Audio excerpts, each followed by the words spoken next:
Greetings and welcome to this week's edition of 401k Real Talk. This is Fred Barstein, contributing editor for wealthmanagement.com's RPA Edge omnichannel. I review all of the industry stories and pick out the 5 most important and interesting ones, providing open, honest, and candid discussions you will not get anywhere else. So let's get real. First story is about a fintech who, by changing their focus and their name, FEX, now Ponterra, raised another $45 million on the heels of a recent $80 million series. Ponterra is a cybershield fintech that allows advisors to manage their clients' 401k account without having to get data from the record keepers. Advisors can directly and actively manage their client's DC account without using the participant's credentials and running afoul of compliance.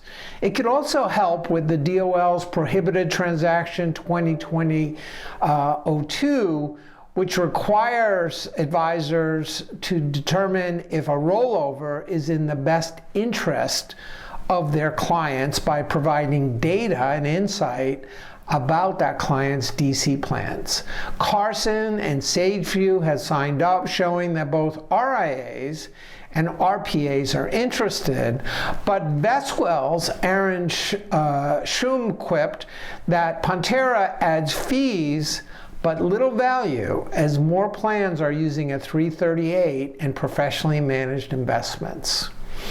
Next story is how, though most lawsuits have targeted the $1 billion and above plans, a recent case versus a $70 million 99-cent only plan shows that smaller plans are vulnerable as well.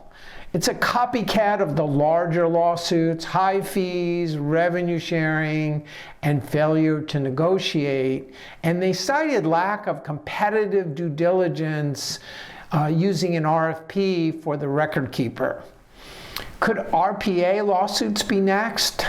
How many plans actually conduct independent due diligence on their RPAs?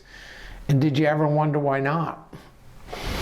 Third story is on Tuesday. The full House is expected, or was expected, to vote on the Secure Act 2.0 after unanimous committee approval.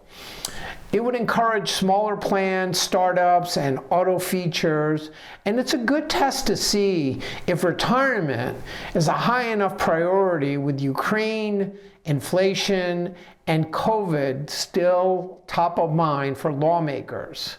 Question we all have is, are federal mandates coming, and state mandates, which are surging, could force Congress to act? Fourth story is virtual education is on the rise, according to Schwab, which has 6 million participants. Their virtual education is up 33% in 2021 versus plus an increase in attendance and less cancellations and rescheduling. 42% of the virtual was on demand versus live, which is not surprising given the Netflix generation, which is up from 33%. Targeted education, like on student loans and debt management, is much more popular than just a plain vanilla education about retirement plan features. There still is a role, though, for in-person, because virtual, it's very hard to get engagement in a virtual format. And then the final story is, according to an annual Morningstar target date report, assets rose 17% to $3.27 billion versus $2.8 billion in 2020, led by the growth of CITs, which now have a 45% market share and gained 86% of new inflows. Vanguard is still tops, followed by Fidelity, BlackRock, State Street, and American funds, which collectively have an 80% market share and the fastest growing is FlexPath. Fees are down 8% from 2021 and 33% in the past 5 years, even with more equity exposure. And though all the talk is about managed accounts and retirement income, it looks like target dates still have a long runway, though it's getting harder for those outside the top 5.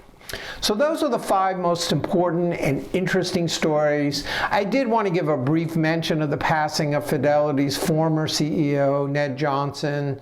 Advisors have a love-hate relationship with Fidelity, but they brought 401k plans in the 1990s to the masses by deploying mutual funds to offset administrative costs for smaller plans. Plus, they have been and continue to be the leader in the convergence of wealth and retirement at the workplace. Mr. Johnson was a true innovator and visionary. So those are the 5 most important and interesting stories. I listed a few more, like Florida now mandating that high school seniors get financial literacy education. Please let me know if I missed anything, if you have any comments. Otherwise, I will speak to you next week on 401k Real Talk, which is now available on wealthmanagement.com's RPA Edge.